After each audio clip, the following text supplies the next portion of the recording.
Hi, and welcome to another video by Get It Done Home Repairs. Today's project is we're going to be repairing this sliding Anderson door. The door itself doesn't lock. The owner has been throwing a piece of wood in the channel to keep the door locked and decided just to not address the problem at all because Anderson told him that this lock assembly is over $300. So let me show you how you can fix it without having to spend $300. Basically, you're going to need a Phillips head screwdriver. You may need a utility knife, and you're going to need some penetrating oil, whether it's a WD-40 or whatever kind of penetrating oil you use, it'll work just as well. All right, so the first thing, let me show you what the problem is. The problem is that the door itself will not lock. You take the handle here and you're supposed to pull it down, and it moves up slightly, but it will not lock all the way down. So what we need to do is we need to take the lock apart.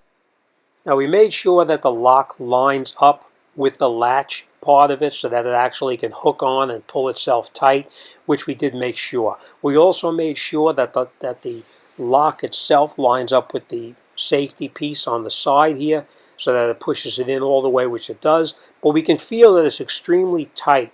It moves, but it's very, very tight, and we don't want to take a chance on snapping anything off. So let's grab our Phillips head screwdriver and let's take this lock off the door, and we'll figure out what's going on with it. We're going to grab the Phillips head, take these two screws out. I would not recommend using a power tool. I would probably just use a regular Phillips head screwdriver. All right, so now we're going to take these two screws out, and once we have the screws out, we'll remove that outside lock assembly just to make sure that the lock itself functions while it's not in the latch itself. Now in some cases this piece will be stuck to the door if it was painted on, or if it was some kind of a shellac or a sealer on there. If that was the case, then you would just grab your utility knife, cut around the outside very lightly, and that way you can pull the lock right off. But that's not the case here. It came right off without a problem.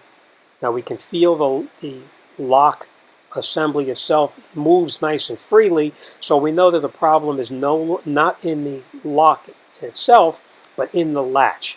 So what we're going to do next is we're going to grab the latch itself, and we're going to remove it from the door frame. Now you can see there's no screws inside here, so we're going to get in here with your fingers, a screwdriver, whatever you need to, just to get the latch to come out of the door, so we could work on it on the floor and see what's going on with it. We'll just grab our flathead screwdriver now and give it a little bit of pry on the bottom so it comes out evenly, and then we'll pull it out of the door. Remember how you take it out, because that's the way it has to go back in at the same time. Next, we're going to take our latch and we're going to put it on top of a piece of paper or something so that you're not going to make a mess on there. We're going to grab a rag or a paper towel or whatever, and we're going to wipe off any of the rust or any kind of dirt or anything that's on the lock itself. There is quite a bit on there, so we're going to clean it off just to have something clean that we're going to be working with, and we're not going to have a mess all over everything. All right, after we have it cleaned off, we're going to take a look and see what's going on inside the lock itself. Now you want to make sure that this piece here, that's where the pin from the frame, the door frame, pushes in to allow the lock to actually close all the way and hook around the frame and pull the door tight. Now we can get in here with a screwdriver, which simulates the turning of the dial itself, but it feels extremely tight to make that hook come up. Now when you turn it and you push it up, it comes up, and then when you have that little safety device on it, you push it in the rest of the way, it pushes out and grabs onto the frame and pulls itself tight. So we're going to put a little oil on here. Now whether you use WD-40 or you use any penetrating oil, whatever kind of oil you have is more than adequate to get this done. Chances are this door has not been lubricated since the time it was put into use. And as you know, as things are used, they usually tend to wear away on the metal, and it becomes a little bit harder for the metal to move because of all the dirt on there. So we're going to give it a real good bath of some motor oil, and we're going to continue to work it back and forth to get all the components inside lubricated and moving as freely as they're supposed to be.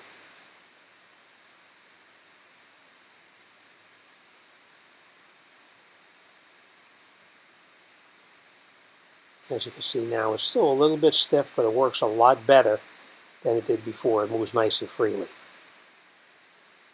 Okay, the latch comes up, hooks around, and then when you push it all the way, it'll pull itself tight, so that's a nice seal, and you don't have any wind blowing through there or anything like that. A little more lubricant on there.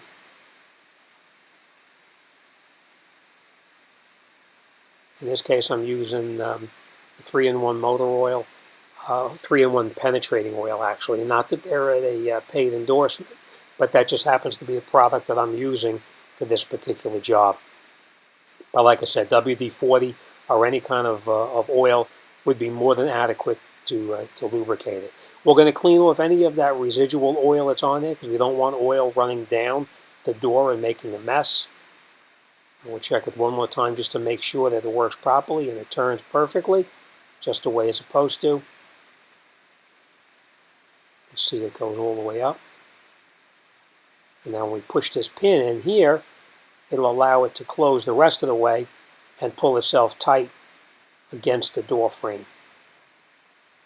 So now that we know everything is working properly, we can put it back into the door itself, put it back together, and then test it to make sure that everything works properly. Now when you put it back in, make sure you put it back in the way that you took it out. Remember, we had this on the bottom. That was also down on the bottom. We're going to take it, push it inside that slot that's made for it. We're going to grab the outside lock assembly itself. And remember, it goes in only one way. We may as well lubricate that while we're in here at the same time, just so that it actually moves a little bit easier as well, which it does. We'll wipe off any of the excess because we don't want that oil running down the outside of the door. And once we have it wiped off and everything is cleaned up, then we can take the lock, put it back into the door itself, and grab the 2 screws that we removed and put it back in. Now there's only one way it can go. It has to fit into that slot that's on the door itself. We'll push it into its location. And once it's in the location, we'll grab our screws and we'll screw them in with a hand Phillips head screwdriver. As I said before, we do not want to use a power tool because we don't want to strip out the door. Power tools are great, but sometimes they can cause you more trouble than they're worth. All right, so we'll turn it all the way in. Now that we have both screws caught in there, we can tighten the screws all the way down. Again, they don't have to be real tight, just snug them in place. All right, once they're snug, test it out. Let's see how it is. It comes out. We're going to push that piece in there, turn it, and you can see it pulls itself in nice and tight. All right, now we made sure that that works perfectly. Now let's push the door closed, make sure it lines up with that pin that's sticking out in the frame of the door, and then we'll make sure it locks and we should be in good shape. And that's it. Pulls the door nice and tight and it's locked perfectly. What happens is the door has probably not been lubricated since the door was installed in this house or when it was manufactured. So a little bit of penetrating oil. As I said, any kind of penetrating oil will work perfectly. It doesn't necessarily have to be the 3-in-1 motor oil that I use. It can be any WD-40 or any kind of oil that you have in your house to use yourself. Again, these 2 products are not paid endorsements. It just happens to be the stuff that I had laying around my house, and it'll take care of the job. Don't forget, hit the subscribe button to subscribe to my channel. When you do subscribe, you can hit the bell, and you can set the notifications to be notified of any time I upload a video in the future. But that's it. This job is done, and we're on to the next one. I hope I was able to help you out. Thanks for watching. See you on the next one.